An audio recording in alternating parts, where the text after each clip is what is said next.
आप सभी को अपने चैनल में स्वागत है। आज हम लोग दुर्गा सप्तशती पाठ अध्याय 1 राजा सूरत और समाधि की कथा मधुकैटभ वध प्रसंग का अध्ययन करेंगे। अध्ययन करने से पहले आप सभी से विनम्र निवेदन है कि आप सभी इस चैनल को सब्सक्राइब कर ले और वीडियो को लाइक और शेयर अवश्य कीजिएगा। चलिए शुरू करते हैं। महाकाली देवी का पहली अध्याय का ध्यान करते हैं। भगवान विष्णु के सो जाने पर मधु और कैटभ को मारने के लिए कमल जन्मा ब्रह्मा जी ने जिनका सत्वरण किया था, उन महाकाली देवी का मैं ध्यान करता हूँ। वे अपने 10 हाथों में खड्ग, चक्र, गदा, बाण, धनुष, परिघ, शूल, भुसुंडी, मस्तक और शंख धारण करती है। उनके 3 नेत्र हैं।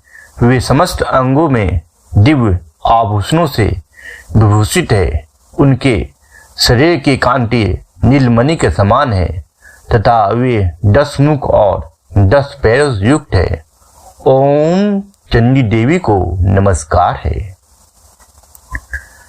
मार्कंडेय जी बोले, सूर्य के पुत्र सावर्णी जो 8वें मनु कहे जाते हैं, उनकी उत्पत्ति की कथा विस्तार पूर्वक कहता हूँ, सुनो।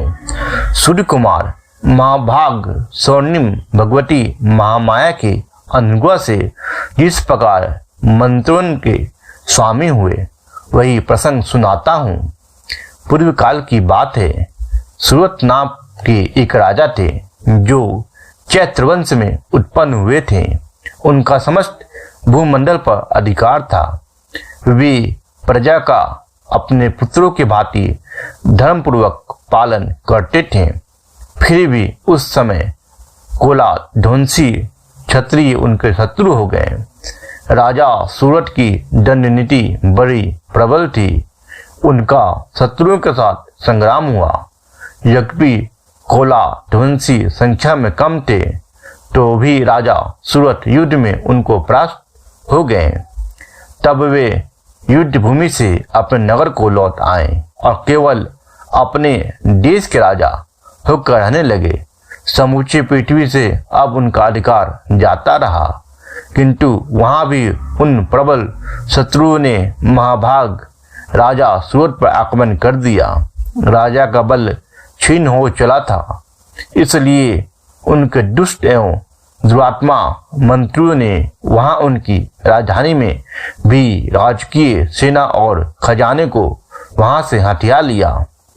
सूरत का प्रभुत्व नष्ट हो चुका था, इसलिए वे शिकार खेलने के बहाने घोड़े पर सवार हो वहां से अकेले ही घने जंगल में चले गए। वहां उन्होंने मेधा मुनि का आश्रम देखा, जहां कितने ही हिंसक जीव अपनी स्वाभाविक हिंसावृत्ति छोड़कर परम शांत भाव से रह रहे थे। मुनि के बहुत से शिष्य उस वन की शोभा बढ़ा रहे थे। वहां जाने पर मुनि ने उनका सत्कार किया। उन मुनिश्रेष्ठ के आश्रम में राजा सूरत इधर उधर विचरते हुए कुछ काल तक वहां रहे। फिर ममता से आकृष्टित होकर उस आश्रम में इस प्रकार चिंता करने लगे, पूर्व काल में मेरे पूर्वजों ने जिसका पालन किया था, वही नगर आज मुझसे रहित है। पता नहीं मेरे दुराचारी मंत्रीगण उसकी धर्मपूर्वक रक्षा करते हैं या नहीं। जो सदा मद की वर्षा करने वाला और सूरवीर था, वह मेरा प्रधान हाथी अब शत्रुओं का अधीन होकर न जाने किन भोगों को भोगता होगा।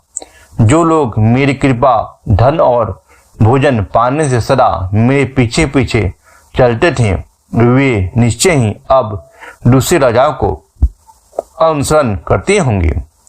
राजा सूरत को धन की चिंता उन अपव्ययी लोगों के द्वारा खर्च होते रहने का अत्यंत कष्ट से जमा किया हुआ मेरा वह खजाना भी खाली हो जाएगा। ये तथा और भी कई बातें राजा सूरत निरंतर सोचते रहते थे। अब वेश समाधि का प्रसंग। राजा सूरत की वेश समाधि से भेंट। एक दिन उन्होंने वहां मीडा मुनि के आश्रम के निकट एक वैश्य को देखा और उससे पूछा, भाई तुम कौन हो? वैश्य अर्थात व्यापारी समुदाय वाला, व्यापार करने वाला। राजा सूरत वैश्य से उसके दुख का कारण पूछते हैं। तुम्हारे यहाँ आने का क्या कारण है? तुम क्यों शोकग्रस्त और अनमने से दिखाई देते हो? राजा सूरत का यह प्रेम पूर्वक कहा वचन सुनकर वैश्य ने विनीत भाव से उन्हें प्रणाम करके कहा, समाधि एक धनी वैश्य अर्थात व्यापारी था। वैश्य बोला, राजन, मैं धनियों के कुल में उत्पन्न एक वैश्य हूँ। मेरा नाम समाधि है। वैश्य समाधि अपने दुख का कारण बताते हैं। लोभी पत्नी और पुत्रों ने वैश्य को घर से निकाल दिया। मेरे दुष्ट स्त्री और पुत्रों ने धन के लोभ से मुझे घर से बाहर निकाल दिया है। मैं इस समय धन, स्त्री और पुत्र से वंचित हूँ। मेरे विश्वसनीय बंधुओं ने मेरा ही धन लेकर मुझे दूर कर दिया है। दुखी वैश्य आश्रम में आ गया, इसलिए दुखी होकर मैं वन में चला आया हूँ। यहाँ रहकर मैं इस बात को नहीं जानता कि मेरे पुत्रों का, स्त्री का और स्वजनों का कुशल है या नहीं। वैश्य को पत्नी और पुत्रों की चिंता। इस समय घर में वे कुशल से रहते हैं, अर्थात उन्हें कोई कष्ट है क्या? पुत्र सदाचारी है या नहीं? वे मेरे पुत्र कैसे हैं? क्या वे सदाचारी हैं अथवा दुराचारी हो गए हैं? वैश्य को लोभी रिश्तेदारों की चिंता करते देख राजा को अचंभा हुआ। राजा ने पूछा, जिन लोभी स्त्री पुत्र आदि ने धन के कारण तुम्हें घर से निकाल दिया, उनके प्रति तुम्हारे चित्त में इतना स्नेह क्यों है? वैश्य भी राजा की बात से सहमत होता है। वैश्य बोला, आप मेरे विषय में जो बात कहते हैं वह सब ठीक है, अर्थात जिन लोभी रिश्तेदारों ने वैश्य को धन के लोभ में घर से निकाल दिया, उनके प्रति मन में स्नेह के विचार क्यों आ रहे हैं? वैश्य के धन के लोभी पुत्र, पत्नी और रिश्तेदार, किंतु क्या करूं, मेरा मन निष्ठुरता नहीं धारण करता। जिन्होंने धन के लोभ में पकड़कर पिता के प्रति स्नेह, पति के प्रति प्रेम तथा आत्मीय जन के प्रति अनुराग को तिलांजलि दे मुझे घर से निकाल दिया, उन्हीं के प्रति मेरे हृदय में इतना स्नेह है। लोभी प्रजनों के लिए मन में स्नेह के विचार आते देख वैश्य को भी हैरानी हुई। महामते गुणहीन बंधुओं के प्रति भी जो मेरा चित्त इस प्रकार प्रेम मग्न हो रहा है, यह क्या है? इस बात को मैं जानकर भी नहीं जान पाता। उनके लिए मैं लंबी सांसें ले रहा हूँ और मेरा हृदय अत्यंत दुखी हो रहा है। लोभी स्वजनों के लिए स्नेह क्यों? उन लोगों में प्रेम का सर्वथा अभाव है, तो भी उनके प्रति जो मेरा मन निष्ठुर नहीं हो पाता, इसके लिए क्या करूं? राजा और वैश्य द्वारा मेधा मुनि से मुंह का कान पूछना। राजा सूरत और समाधि मेधा मुनि के पास गए। मार्कंडेय जी कहते हैं, तदंतर राजाओं में श्रेष्ठ सूरत और वह समाधि नामक वैश्य दोनों साथ साथ मेधा मुनि की सेवा में उपस्थित हुए और राजा और वैश्य मुनि को प्रणाम करते हैं। उन्होंने प्रणाम करके उनके सामने बैठ गए। तत्पश्चात वैश्य और राजा ने कुछ वार्तालाप प्रारंभ किए। राजा और वैश्य अपने चिंता मेधा मुनि को बताते हैं। राजा ने कहा, भगवान, मैं आपसे एक बात पूछना चाहता हूँ, उसे बताइए। राजा पूछते हैं, जो राज्य चला गया उसके प्रति चिंता क्यों हो रही है? मेरा चित्त अपने अधीन न होने के कारण वह बात मेरे मन को बहुत दुख देती है। मुनिश्रेष्ठ, जो राज्य मेरे हाथ से चला गया है उसमें और उसके संपूर्ण अंगों में मेरी आत्मा बनी हुई है, और वैश्य को लोभी रिश्तेदारों के लिए स्नेह क्यों, ये जानते हुए भी कि वह अब मेरा नहीं है। अज्ञानी के भांति मुझे उसके लिए दुख होता है। वह यह क्या है? इधर यह वैश्य भी घर से अपमानित होकर आया है। इसके पुत्र, स्त्री और बेटियों ने इसको छोड़ दिया है। लोभी परिजनों के लिए मन में चिंता क्यों? स्वजनों ने भी इसका परित्याग कर दिया है, तो भी इसके हृदय में उनके प्रति अत्यंत स्नेह है। इस प्रकार यह तथा मैं दोनों ही बहुत दुखी हैं। राजा और वैश्य मुनि से मोह का कारण पूछते हैं, जिसमें प्रत्यक्ष दोष देखा गया है। उस विषय के लिए भी हमारे मन में ममता जनित आकर्षण पैदा हो रहा है। महाभाग, हम दोनों समझदार हैं, तो भी हम में जो मोह पैदा हुआ है यह क्या है? लोभी स्वजनों के प्रति स्नेह अर्थात विवेक शून्य मनुष्य, ममस्या च भवेशंता विवेकाधन से मूर्ता। विवेक शून्य पुरुष की भांति मुझमें और इसमें भी यह मूर्खता प्रत्यक्ष दिखाई देती है। भगवती महामाया की महिमा मेधा मुनि राजाओं को मनुष्यों और प्राणियों के मोह के बारे में बताते हैं। ऋषि बोले, महाभाग, विषय मार्ग का ज्ञान सब जीवों को है, प्राणियों के विषय अलग अलग, इसी प्रकार विषय भी सबके लिए अलग अलग हैं। कुछ प्राणी दिन में नहीं देखते और दूसरे रात में नहीं देखते हैं, तथा कुछ जीव ऐसे हैं जो दिन और रात में भी बराबर ही देखते हैं। यह ठीक है कि मनुष्य समझदार होते हैं, किंतु केवल वे ही ऐसे नहीं होते, प्राणी भी मनुष्य की तरह समझदार होते हैं। पशु, पंछी और मृग आदि सभी प्राणी समझदार होते हैं। मनुष्यों की समझ भी वैसी ही होती है जैसे उन मृग और पंछियों की होती है। प्राणियों की भी समझ मनुष्यों जैसी होती है, तथा जैसी मनुष्यों की होती है वैसे ही उन मृग, पंछी आदि की होती है। यह तथा अन्य बातें भी प्राय दोनों में समान ही है। प्राणी और मनुष्य दोनों में बच्चों के लिए मोह होता है। समझ होने पर भी इन पंछियों को तो देखो, यह स्वयं भूख से पीड़ित होते हुए भी मोहवश बच्चों की चोंच में कितने चाव से अन्न के दाने डाल रहे हैं। नरश्रेष्ठ, क्या तुम नहीं देखते कि यह मनुष्य समझदार होते हुए भी लोभवश अपने किए हुए उपकार का बदला पाने के लिए पुत्रों की अभिलाषा करते हैं? जग में मोह माया का कारण भगवती महामाया का प्रभाव। यद्यपि उन सब में समझ की कमी नहीं है, लेकिन वे संसार की स्थिति अर्थात जन्म मरण की परंपरा बनाए रखने वाले भगवती महामाया के प्रभाव द्वारा ममता में भंवर से युक्त मोह के गहरे गर्त में गिराए जाते हैं। इसलिए इसमें आश्चर्य नहीं करना चाहिए।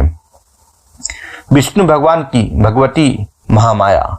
जगदीश्वर भगवान विष्णु की योग निद्रा रूपा जो भगवती महामाया है, उन्हीं से यह जगत मोहित हो रहा है।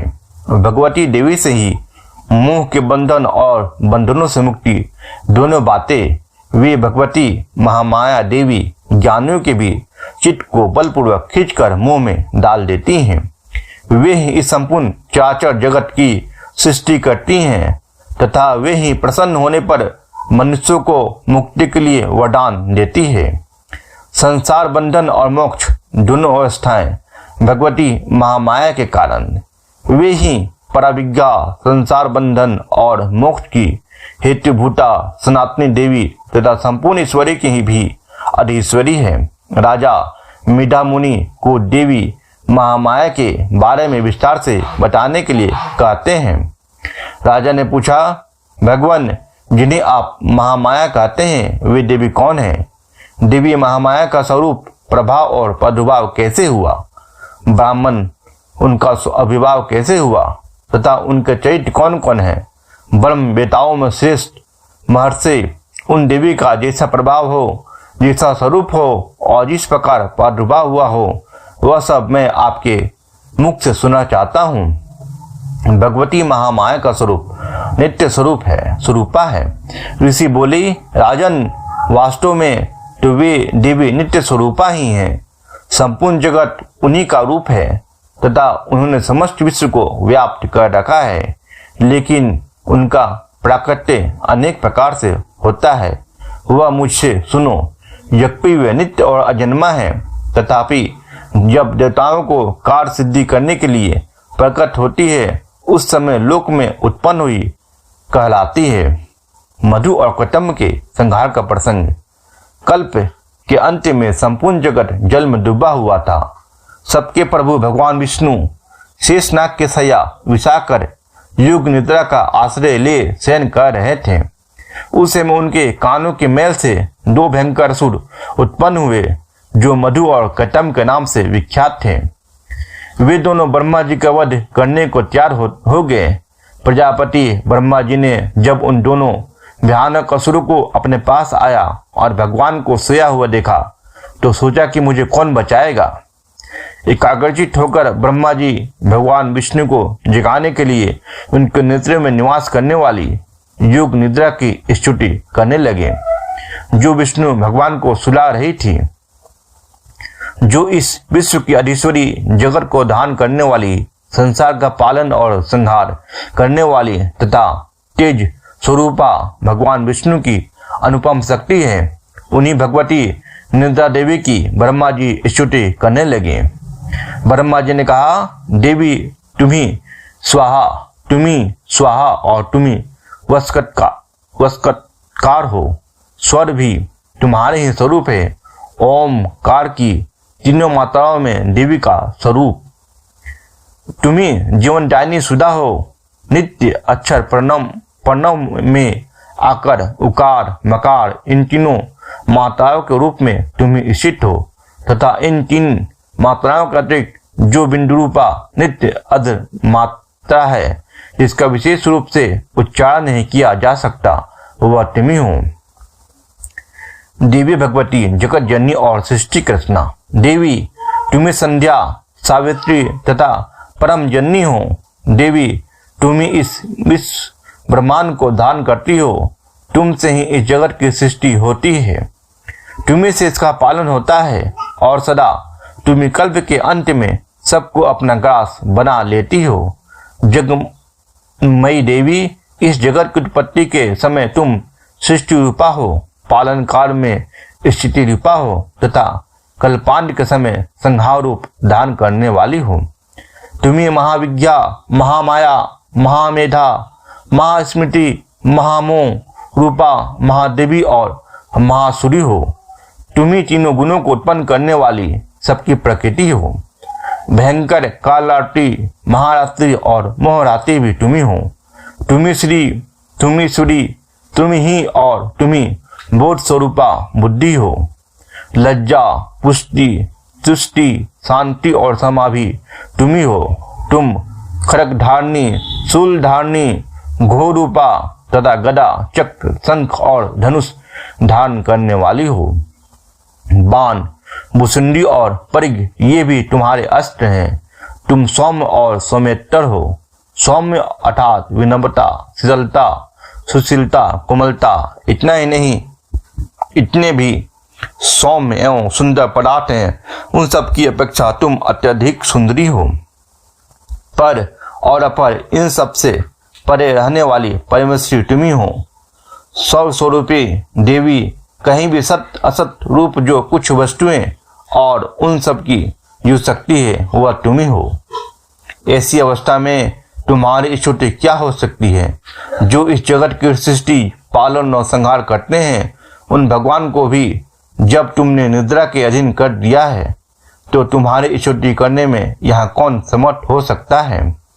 मुझको भगवान शंकर को तथा भगवान विष्णु को भी तुमने ही शरीर धारण कराया है, अतः तुम्हारी स्तुति करने की शक्ति किसमें है? देवी, तुम तो अपने इन उदार प्रभाव से ही प्रशंसित हो। देवता भगवान विष्णु को जगाने के लिए माँ भगवती से विनती करते हैं, ये जो दोनों असुर मधुर और कटम्ब है इनको मुंह में डाल दो और जगदीश्वर भगवान विष्णु को शीघ्र ही जगा दो। साथ ही उनके भीतर इन दोनों असुरों को मधु और कटम्ब को मार डालने की बुद्धि उत्पन्न कर दो। ऋषि कहते हैं, राजन, जब ब्रह्मा जी ने वहां मधु और कटम्ब को मारने के उद्देश्य से भगवान विष्णु को जगाने के लिए तमोगुण की अधिशास्त्री देवी युग निद्रा की इस प्रकार स्तुति की तब वे भगवान के नेत्र, मुख, नासिका, बाहु, हृदय और वक्ष स्थल से निकलकर अव्यक्त जन्मा ब्रह्मा जी के ऋषि से के समक्ष खड़ी हो गई। योग निष्ठा से मुक्त होने पर जगत के स्वामी भगवान जनार्दन उस 51 के जल में शीश नहाकर से जाग उठे। फिर उन्होंने उन दोनों असुरों को देखा। वे दो आत्मा मधु और कतब अदन बलवान तथा पराक्रमी थे और क्रोध से आंखें लाल किए ब्रह्मा जी को खा जाने के लिए उद्योग कर रहे थे। तब भगवान श्री हरि ने उठकर उन दोनों के साथ 5000 वर्षों तक केवल बाहु युद्ध किया। वे दोनों भी अतन बल के कारण उन्मत्त हो रहे थे।